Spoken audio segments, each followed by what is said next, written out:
há 2 anos atrás, teve uma chamada, né? Uma chamada edital de convocação dos assentados para participar de uma reunião na cidade, Melgaço, que era para mudar a questão do estatuto, né, da associação, para que uma empresa gerenciasse o assentamento, né? E aí eu só fiquei sabendo, tipo, a reunião era amanhã, eu fiquei sabendo hoje do caso, né? E aí eu fui pedir ajuda. E quando eles entregavam esses convites, eles diziam que era para a pessoa ir porque as mulheres iam ganhar um crédito de R$5.000. E quando falava em dinheiro, o pessoal, né? E aí, resultado, o pessoal foi todo para a cidade, quem foi convidado, e era para assinar, né,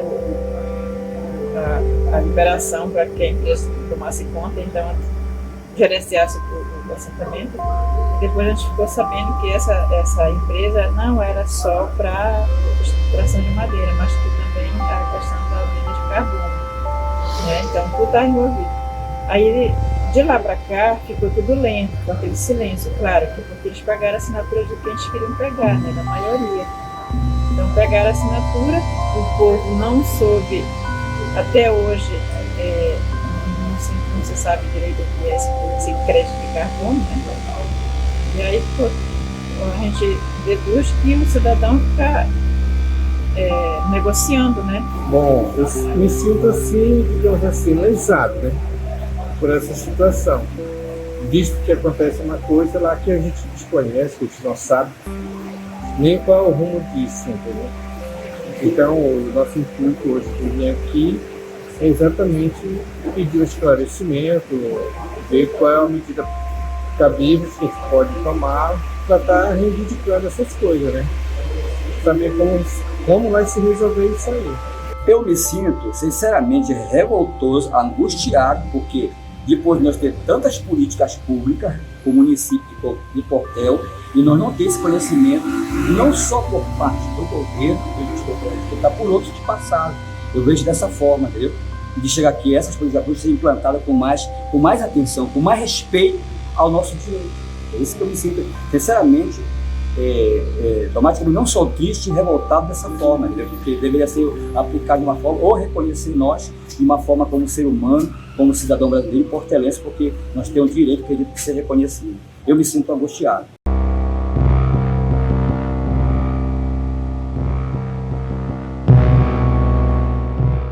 Mudanças climáticas fazem parte da existência do planeta Terra, sendo que acontecem frequentemente em intervalos de 100 mil anos. Porém, com a Revolução Industrial ocorrida entre os séculos 18 e 19, a situação foi se agravando perigosamente.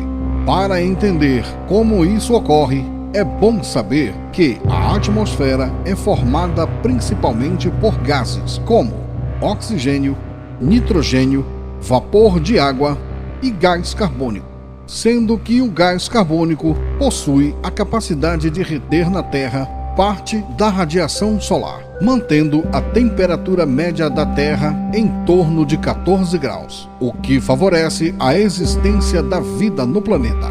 Esse processo natural é chamado de efeito estufa. Ele é benéfico e, sem ele, a vida como conhecemos seria impossível de existir. O problema é que, através das atividades industriais, aumento de veículos que emitem gases poluentes e ainda pela destruição das florestas que realizam a fotossíntese, processo pelo qual retiram gás carbônico da atmosfera. O ser humano está provocando o aumento da quantidade de gases de efeito estufa na atmosfera. Com isso, ela se torna mais densa e retém mais calor do Sol, provocando o que chamamos de aquecimento global.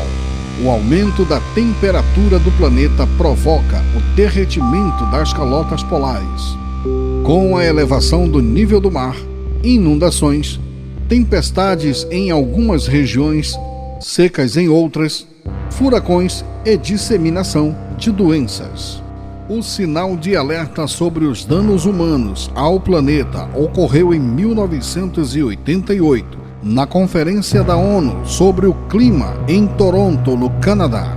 Ali se criou o painel intergovernamental sobre mudanças climáticas, instituição científica para acompanhamento do contexto climático e proposição de alternativas para os países da ONU. Em 1992, mais de 160 líderes de estados se reuniram na Cúpula da Terra, no Rio de Janeiro. Foi chamada Eco 92. Ali, a grande maioria dos países assinou uma convenção de redução de emissão de gases poluentes e estabeleceram linhas de mitigação sobre efeitos já causados ao meio ambiente, onde os países desenvolvidos, por serem os maiores poluidores, além da diminuição em suas emissões, buscariam financiar projetos de desenvolvimento com proteção ambiental em outros lugares do mundo,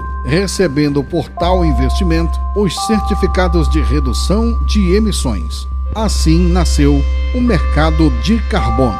Com o passar do tempo, o mercado de carbono está consolidado e mobilizando bilhões em dólares. Governos e empresas, grandes poluidoras dos países desenvolvidos, precisam comprar créditos de carbono para terem direito de continuar poluindo em suas atividades industriais.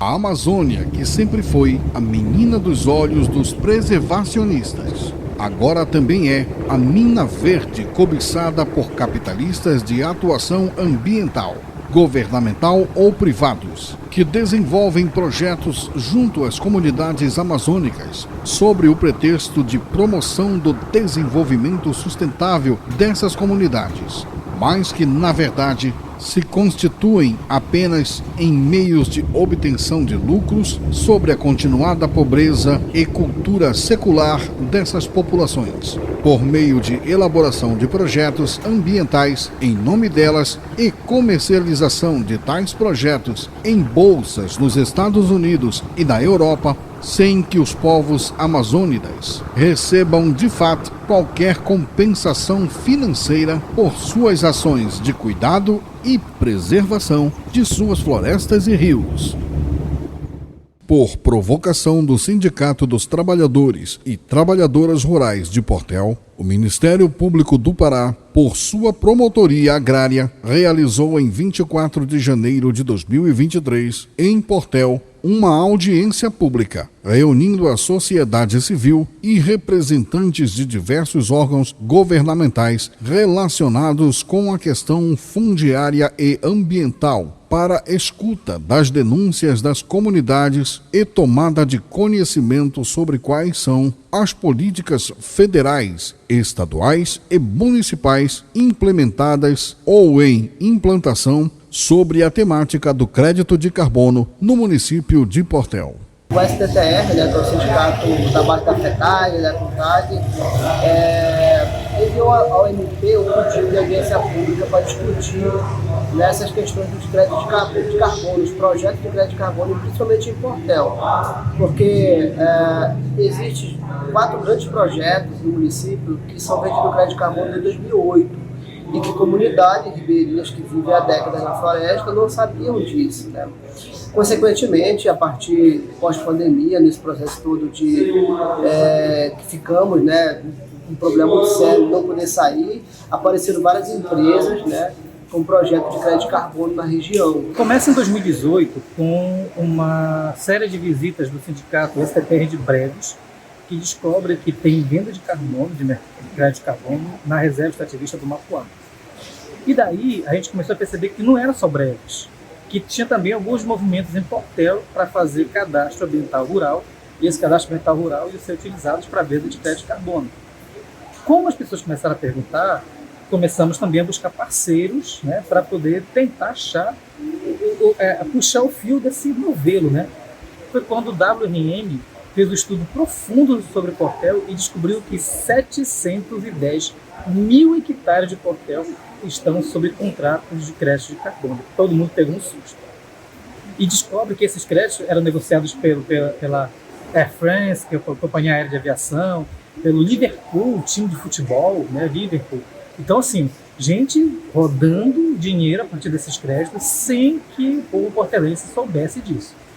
Uma vez que isso aconteceu, o Ministério Público chama essa audiência pública para que a gente possa melhor dialogar, né, e começar a entender como é que isso está dando, se é um processo especulativo, né, de uso da floresta sem o conhecimento das pessoas, de evasão de divisas, né, como é que isso se dá nesse campo sem que as pessoas saibam.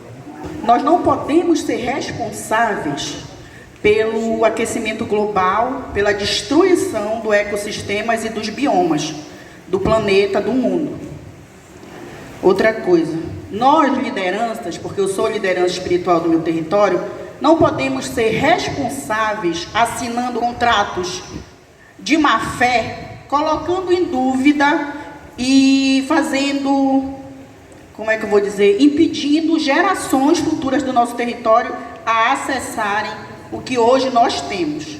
Então, nós não podemos ser irresponsáveis a esse ponto e colocar em dúvidas as nossas futuras gerações, porque essas empresas elas estão usando de má fé, quando elas não esclarecem de fato os prós e os contras, só colocam os benefícios, eles estão usando de má fé. Então, não sejamos tolos nem tolas, porque isso não vai resolver a vida das comunidades, porque nós não conhecemos dinheiro, mas quem compra, quem revende isso, que é o atravessador, esse sim vai ganhar dinheiro em cima dessas comunidades. Nós que moramos lá, é nós que ficamos lá, nascemos e criamos naquele lugar. Tá? Nós conhecemos o que é a nossa realidade dentro do nosso território. O que é o nosso problema? É pegar os documentos, eu tenho certeza que já está no nome de vocês, esses documentos das empresas de crédito de carbono, tá? E verificar para nós e dar a posição. Olha, essa empresa aqui é boa, essa empresa pode atuar dentro do município, tá? Então é coisas que nós pedimos para vocês, tá? Nós pedimos, é isso daqui, porque nós não temos bem conhecimento. Eu digo logo, quando apareceu empresa para querer trazer para a gente assinar algum papel, eu não assino enquanto não tiver minha pessoa jurídica na minha frente para olhar primeiro esse documento, para ver se é verdadeiro ou se é falso. Então são questões que a gente coloca enquanto Amazônida, inclusive da sociedade civil organizada, que precisa evidentemente melhorar. Para a gente estar fazendo no dia de hoje audiências públicas, né, de uma certa maneira também o alerta que está saindo, o alerta que está sendo a sociedade civil dos ribeirinhos, em que setores governamentais estão deixando a desejar no seu papel de assistir aqueles ribeirinhos, assistir aquelas pessoas e esclarecer, evidentemente, o que está acontecendo nessas comunidades. Então, o nosso olhar é de repúdio e nós apoiamos, evidentemente, essa denúncia, porque precisa ser esclarecido. Nós estamos falando de um projeto de 30, 40 anos, de vários projetos de 30, 40 anos. Então, isso é um impacto social, é um impacto ambiental para nossas vidas, onde a empresa tem um projeto que é determinante por 40 anos, onde as populações poderão, no futuro, serem impedidas de exercer as suas atividades e sem nenhuma compensação, sem nenhum ressarcimento por pagamento de serviços ambientais, aonde essas comunidades vivem, e se ainda tem alguma floresta, que é o que essas empresas pretendem hoje, é por conta das comunidades que ali existem, são elas que coordenam esse território e que resguardam esse território para que ainda haja, de fato, alguma matéria que essas empresas poluidoras querem e precisam compensar o que elas têm feito de danos ambientais. Nós estamos, se tivermos oportunidade, iremos entrar nesta audiência com um pedido imediato da suspensão de todos os projetos de crédito de carbono do município de Portel, até que se garanta pilares primordiais desse processo, seja a questão da transparência e seja a questão da participação das comunidades nesse processo. Então é vida.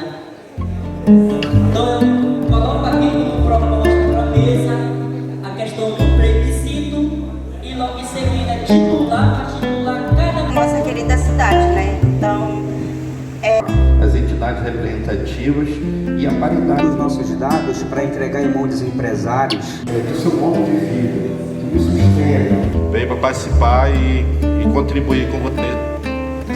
Mas a gente fica muito feliz, ouviu atentamente todas as falas. Uma mulher, enquanto trabalhadora rural, enquanto mãe, Eu sou extrativista em relação essas autoridades nós todos temos de ouvir a comunidade.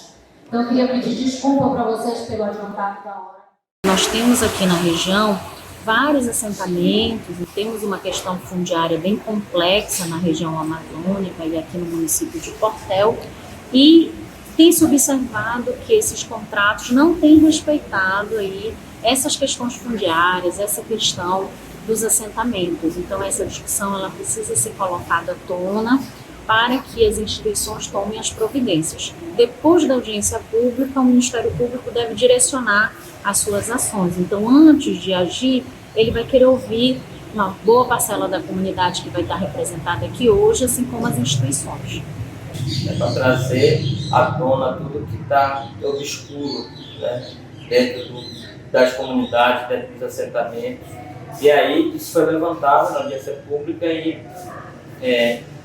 a gente espera, né, que agora seja implementado, né, que estava o Ministério Público, ITEPA, DEFLOR, né, SEIMAS. Então a gente precisa que a nossa luta, nossas dúvidas sejam ouvidas e colocadas em pauta.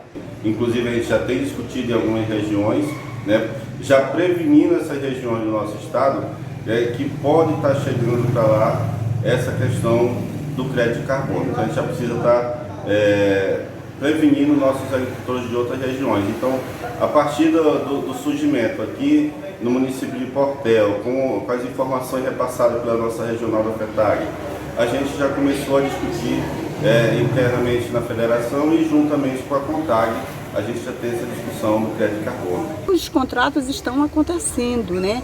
A revelia do debate da sociedade civil. Então, essa audiência lá em Portel, ela foi muito importante, porque acaba que o Ministério Público está chamando para si e convocando as entidades, governo, para fazer esse debate conjunto. Apesar de aqui no Pará a gente ter o COGES, que é o Conselho Gestor do Clima, a gente tem o Fórum de Mudanças Climáticas, a gente tem a Câmara Técnica de Gênero e Igualdade, né, em questões climáticas, mas a sociedade civil está meio que fora desse debate, para entender, para compreender. Então, na nossa percepção, enquanto FETAGRE, é uma coisa que nós temos que trazer os agricultores e agricultoras familiares com a parceria de outros movimentos para a gente entender de fato como é que esse crédito de carbono vai impactar na vida das pessoas. Então, essa audiência para nós foi fundamental participar de todo esse debate. Primeiro, para ouvir as denúncias e os questionamentos das famílias que estão fazendo parte desse processo da exploração do crédito do carbono. Ouvir um conjunto de entidades, de organizações, de trabalhadores e trabalhadoras, sindicato, FETAGRE, as organizações quilombolas, o Conselho Nacional dos Seringueiros, enfim, entidades que também representam esse público que está sendo explorado na nossa avaliação por essa política do crédito de carbono. E, ao mesmo tempo, ouvir o Estado, através do ITERPA, através da Secretaria do Meio Ambiente e, do ponto de vista do Judiciário, ouvir a promotora pública, que foi a que convocou esta audiência pública. Então, para nós, o nosso objetivo é acompanhar, é participar, mas também fazer as denúncias necessárias sobre toda essa política do crédito de carbono. E aprofundar mais esse tema, fazer com que os trabalhadores entendam a importância dessa ação da questão do crédito de carbono. Então, para nós da Contag, esse foi um momento importante e vamos debater, multiplicar mais ainda essas reflexões sobre o crédito de carbono, para conscientizar, orientar, esclarecer a nossa base dos trabalhadores e das trabalhadoras rurais. Esse é o papel da Contag e da FETAGRE na minha avaliação. Eu acredito na força da natureza, no cantar dos pássaros, no rio que enche e vaza. Eu acredito nas histórias contadas pelos meus avós, no assobio da Matinta Pereira, no Saci Pererê. Eu acredito na força que vem do céu, no Espírito Santo, assim como acredito nas benzedeiras, pajés e orixás. Eu acredito na medicina, mas antes acredito nos saberes e conhecimentos tradicionais, nos remédios caseiros. Eu acredito no esperançar de Paulo Freire, nas lutas e resistências das comunidades indígenas, quilombolas e tradicionais. Eu acredito que vamos vencer. E vamos, pois eu acredito em vocês. Obrigado.